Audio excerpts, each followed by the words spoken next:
ஜெஃப்னா கலரி சொந்தங்களுக்கு இனிய காலை வணக்கம். இலங்கையில் நாளாந்தம் வெளியாகும் பத்திரிகைகளின் முக்கிய செய்திகளை பற்றி பேப்பர் டைம் ஊடாக பார்த்து வருகின்றோம்.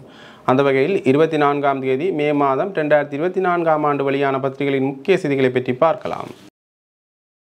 முதலில் உதயன் பத்திரிகையில் அமைந்துள்ள முக்கிய செய்திகளாக பொறுப்புக்கூறல் விடயத்தில் இலங்கையை இருக்குங்கள், சர்வதேச மனித உரிமைகள் கண்காணிப்பகத்தின் இயக்குனர் எலையின் கோரிக்கை.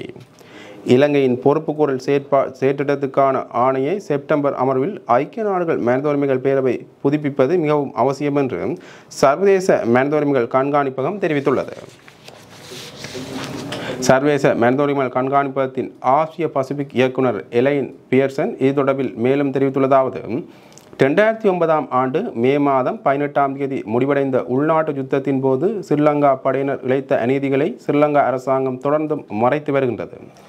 இதன் காரணமாக உண்மை, நீதி, இழப்பீடு போன்றவற்றை வழங்குவதற்கு பதிலாக ஸ்ரீலங்கா அரசாங்கம் பாதிக்கப்பட்டவர்களையும் அவர்களின் சமூகத்தினரையும் மௌனமாக்க முயல்கின்றது. பாதிக்கப்பட்ட மக்களுக்கு நிவாரணம் வழங்குவதற்கும் துஷ்பிரயோகங்கள் நிகழாமல் தடுப்பதற்கும் சர்வதேச நடவடிக்கைகள் அவசியம் என்பது புலனாகின்றது. மே 18ஆம் தேதி நினைவேந்தல் தினத்துக்கு முன்னர் வடக்கு கிழக்கில் நினைவேந்தல் நிகழ்வுகளை ஸ்ரீலங்கா போலீசார் குழப்ப முயன்றனர். யுத்தத்தின் போது நிலவிய பட்டினி நிலையை குறிக்கும் விதத்தில் வழங்கப்படும் கஞ்சியை தயாரித்து வழங்கியமைக்காக 4 பேரை கைது செய்து ஒரு வாரம் தடுத்து வைத்திருந்தனர். காணாமல் போனவர்களின் உறவினர்கள் சிலரும் ஏனையவர்களும் நினைவேந்தல் நிகழ்வில் கலந்து கொள்வதை தடை செய்யும் விதத்தில் ஸ்ரீலங்கா போலீசார் நீதிமன்ற உத்தரவுகளையும் பெற்றிருந்தனர். சில இடங்களில் போலீசார் தலையிட்டு நிகழ்வுகளை தடுத்து மக்கள் அங்கு செல்வதை நிறுத்தினர். ஐக்கிய நாடுகள் சபையின் புதிய அறிக்கையில் முன்வைக்கப்பட்டுள்ள பரிந்துரைகளின்படி வலிந்து காணாமலாக்கப்பட்டமை ஸ்ரீலங்காவில் இடம்பெற்றது என்பதையும் அதன் அளவையும் ஸ்ரீலங்கா அரசாங்கம் ஏற்றுக்கொள்ள வேண்டும். உடனடி நம்பகத்தன்மை மிக்க விசாரணைகளை முன்னெடுக்க வேண்டும். மனித புதைகுழியை தோண்டுவதற்கு சர்வதேச தொழில்நுட்ப உதவியை பெற்றுக்கொள்ள வேண்டும் என்றவாறாக அந்த செய்தி காணப்படுகின்றது. முதற் பக்கத்தில் அமைந்துள்ள மற்றொரு முக்கிய செய்தியாக மனித உரிமை என்ற போர்வையில் இலங்கையின் விவகாரத்தில் மேற்கு நாடுகள் தலையீடாம், ரஷ்யா தெரிவிப்பு. மனித உரிமைகள் என்ற பெயரில் மேற்கு அரசியல் சக்திகள் இலங்கையின் உள்ளக விவகாரங்களில் தலையிடுகின்றன என்று கொழும்பில் உள்ள ரஷ்ய தூதரகம் தெரிவித்துள்ளது.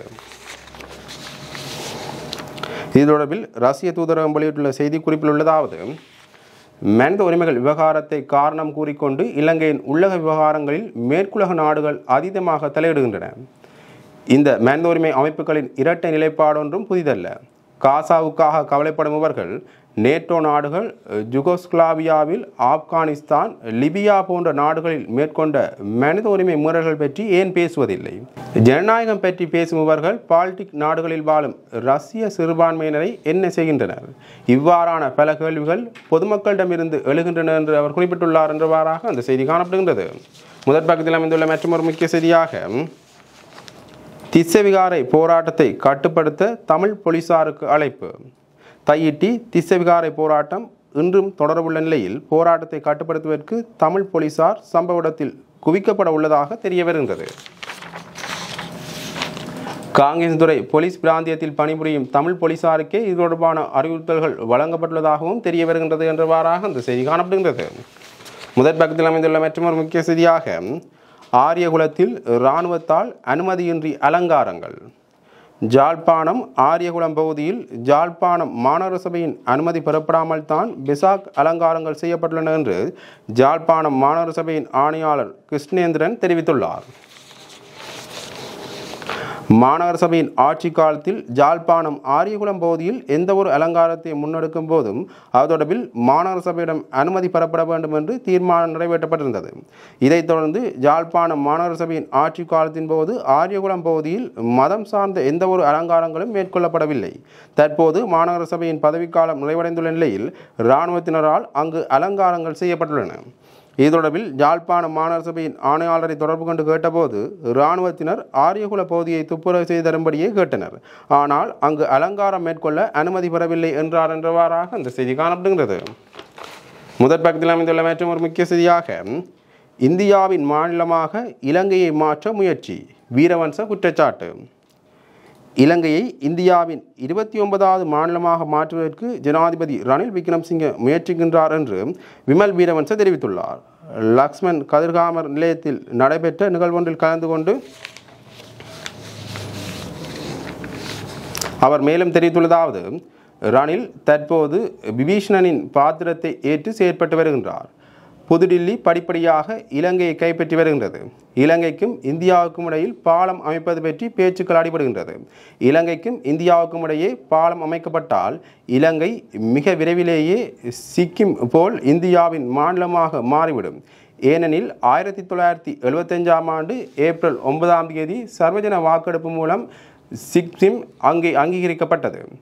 இலங்கைக்கும் இந்தியாவுக்கும் இடையே பாலம் அமைக்கப்பட்டால் இந்தியர்கள் பஸ்களில் இங்கு வருவார்கள்.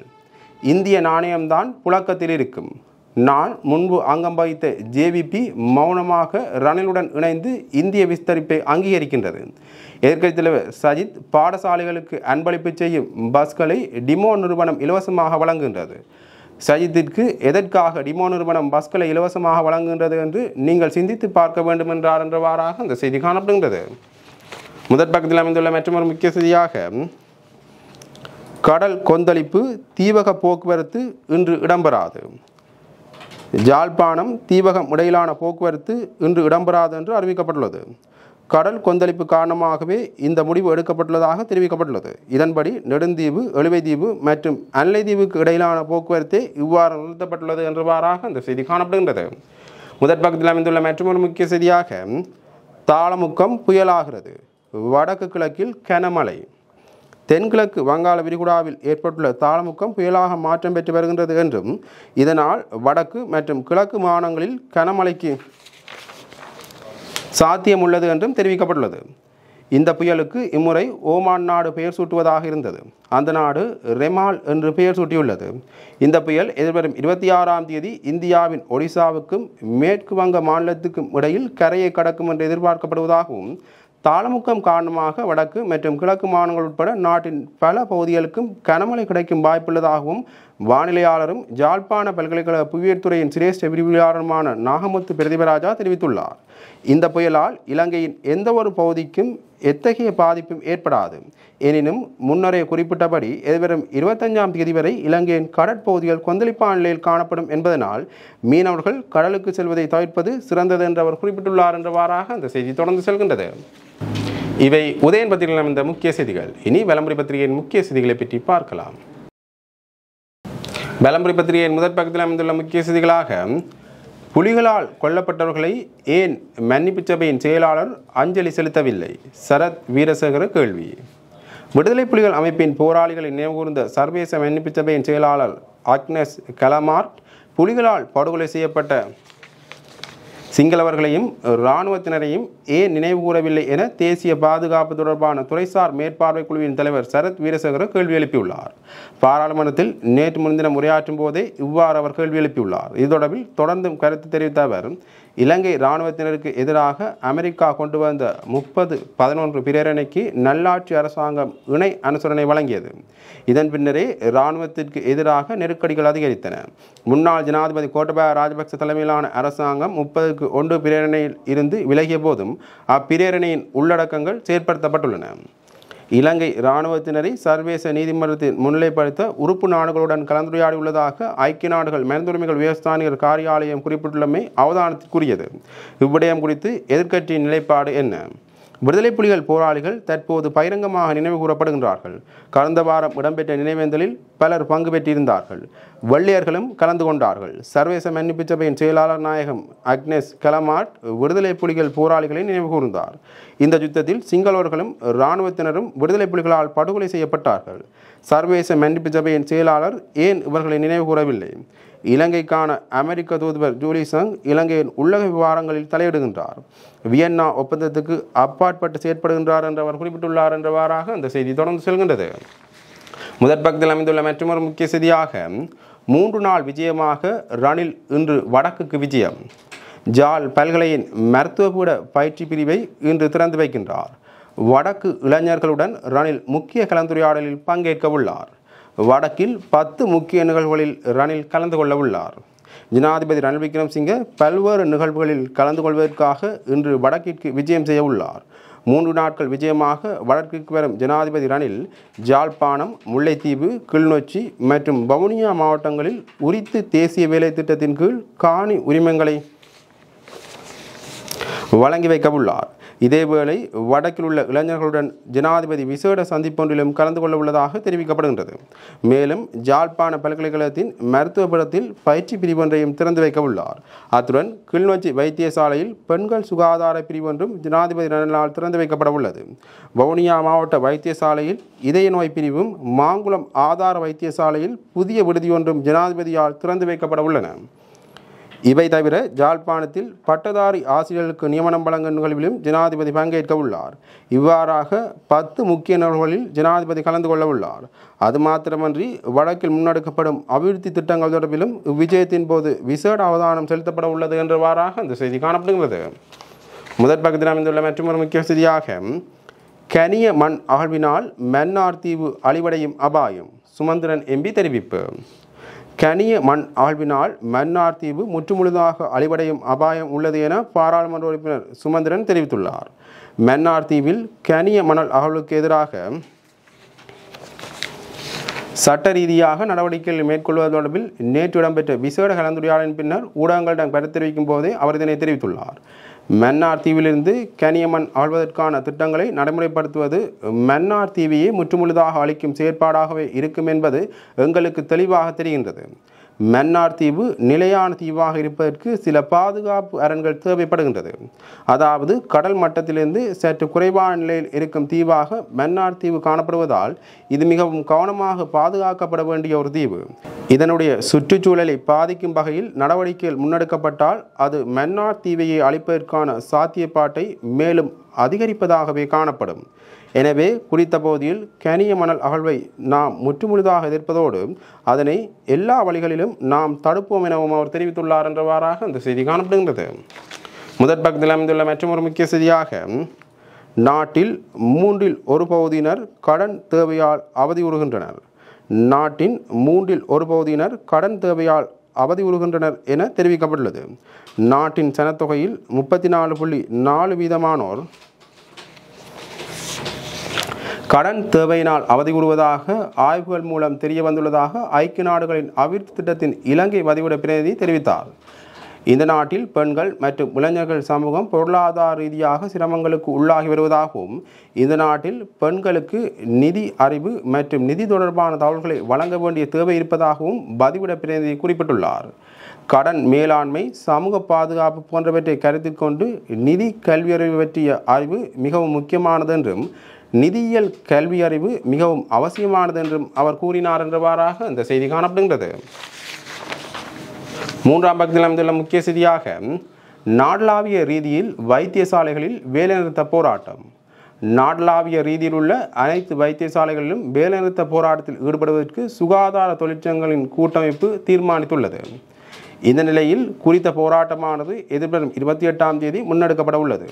உத்தியோகபூர்வ சீருடை கொடுப்பனவிற்கு இணையாக ஏனையவற்றுக்கு வழங்கப்பட வேண்டிய கொடுப்பனவை அதிகரிப்பது தொடர்பான சுற்றறிக்கை வெளியிடப்படவில்லை எனவும் விசேட கொடுப்பனவை அதிகரிப்பதற்கான சுற்றறிக்கை 15 பிரிவினரை விடுத்து வெளியிடப்பட்டுள்ளதாக சுகாதார தொழிற்சங்க கூட்டமைப்பின் இணை ஏற்பாட்டாளர் சாணக்க தர்மவிக்ரம தெரிவித்துள்ளார் என்றவாறாக அந்த செய்தி தொடர்ந்து செல்கின்றது. இவை வலம்புரி பத்திரிகையில் அமைந்த முக்கிய செய்திகள். இனி தினக்குரல் பத்திரிகையின் முக்கிய செய்திகளை பற்றி பார்க்கலாம்.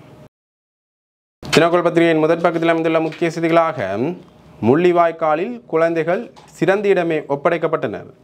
யாழ் மாவட்ட நாடாளுமன்ற உறுப்பினர் ஸ்ரீதரன் தெரிவிப்பு. சர்வதேச மன்னிப்பு சபையின் செயலாளர் நாயகம் இலங்கை வந்து முள்ளிவாய்க்கால் சென்று தனது அஞ்சலியை செலுத்திவிட்டு இராணுவத்திடம் ஒப்படைக்கப்பட்ட குழந்தைகள் எங்கே, அவர்களுக்கு என்ன நடந்தது என கேள்வி எழுப்பியிருந்தார். அந்த குழந்தைகள் அப்போதைய ஜனாதிபதி மஹிந்த ராஜபக்சவின் மனைவியான சிரந்தி ராஜபக்சவிடம்தான் ஒப்படைக்கப்பட்டார்கள். இவ்வாறு இலங்கை தமிழரசுக் கட்சியின் யாழ் மாவட்ட நாடாளுமன்ற உறுப்பினர் ஸ்ரீதரன் தெரிவித்துள்ளார்.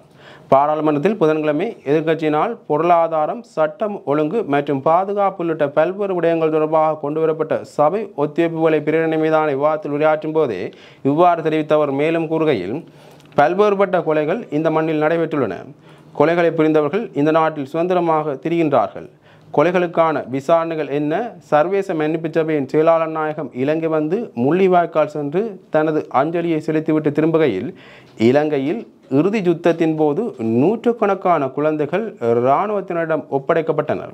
அந்த குழந்தைகள் எங்கே, அவர்களுக்கு என்ன நடந்தது என கேள்வி எழுப்பினார். அப்போதைய ஜனாதிபதி மஹிந்த ராஜபக்சவின் மனைவியான சிரந்தி ராஜபக்சவிடம் அந்த குழந்தைகள் ஒப்படைக்கப்பட்டார்கள். அக்குழந்தைகள் எங்கே, அவர்களுக்கு என்ன நடந்தது என நானும் கேள்வி எழுப்புகின்றேன் என்று அவர் குறிப்பிட்டுள்ளார் என்றவாறாக இந்த செய்தி தொடர்ந்து செல்கின்றது. முதற் பக்கத்தில் அமைந்துள்ள மற்றொரு முக்கிய செய்தியாக, கட்சிக்குள் பிளவுகளை தடுக்க நிழல் அமைச்சரவை, சஜித்துக்கு அழுத்தம். தேர்தலில் ஐக்கிய மக்கள் சக்தி வெற்றி பெற்றால் ஜாருக்கு அமைச்சர் பதவி என்பதை வெளிப்படுத்துமாறும் வலியுறுத்து. ஐக்கிய மக்கள் சக்திக்குள் பொதுஜன பிரமுன உறுப்பினர்கள் மற்றும் முன்னாள் இராணுவ அதிகாரிகளை இணைத்துக் கொண்டுள்ளமையால் ஏற்பட்ட சர்ச்சைகளுக்கு மத்தியில் நிழல் அமைச்சரவையை பெயரிடுவதற்கான அழுத்தங்கள் வழங்கப்பட்டு வருவதாக தெரிவிக்கப்பட்டுள்ளது.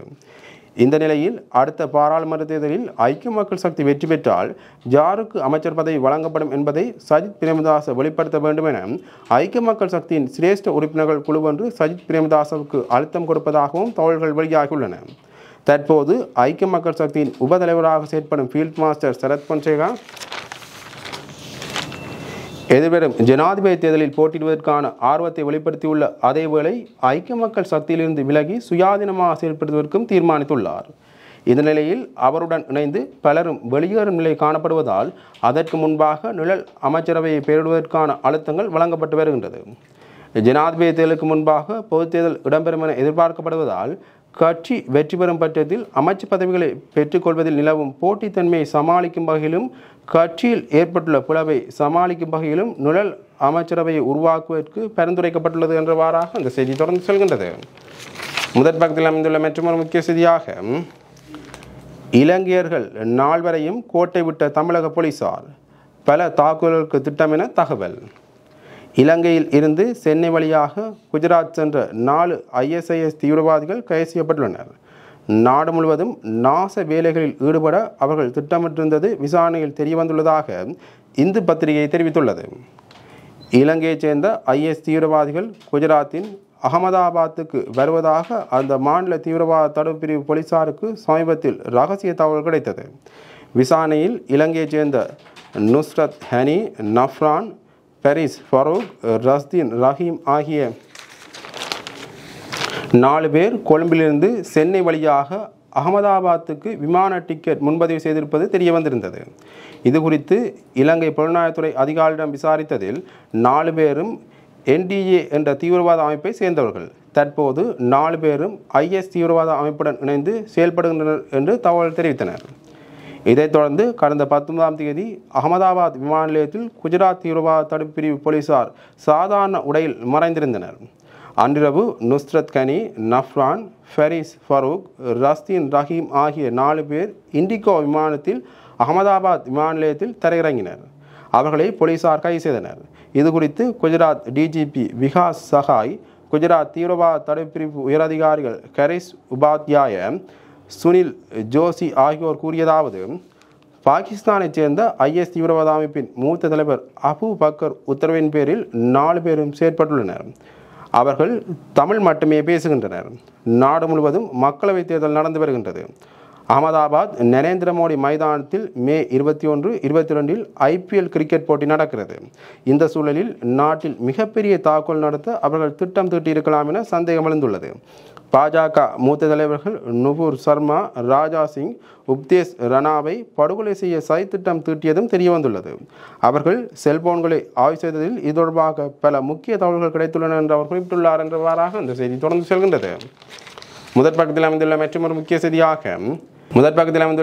முக்கிய செய்தியாக இலங்கையில் விசேட போலீசார் விசாரணை, பிடிபட்டவர்களில் ஒருவர் பொட்ட நஃப்ரின் மகன். IS தீவிரவாத அமைப்பைச் சேர்ந்தவர்கள் என குற்றம் சுமத்தப்பட்டு இந்தியாவின் அகமதாபாத் சர்வதேச விமான நிலையத்தில் கைது செய்யப்பட்ட இலங்கையர்கள் 4 தொடர்பில் விசாரணைகளை முன்னெடுப்பதற்கு இலங்கையில் விசேட குழு ஒன்று நியமிக்கப்பட்டுள்ளது. குற்ற புலனாய்வு திணைக்களம் மற்றும் போலீஸ் பயங்கரவாத விசாரணை பிரிவின் பணிப்பாளர்கள் தலைமையிலான குழுவை போலீஸ் மாதிபர் தேசபந்து தென்னக்கோ நியமித்துள்ளதாக போலீஸ் ஊடக பேச்சாளர் பிரதி போலீஸ் அதிபர் சட்டத்தண்ணி நிகால் தல்துவே தெரிவித்துள்ளார் என்றவாறாக அந்த செய்தி தொடர்ந்து செல்கின்றது.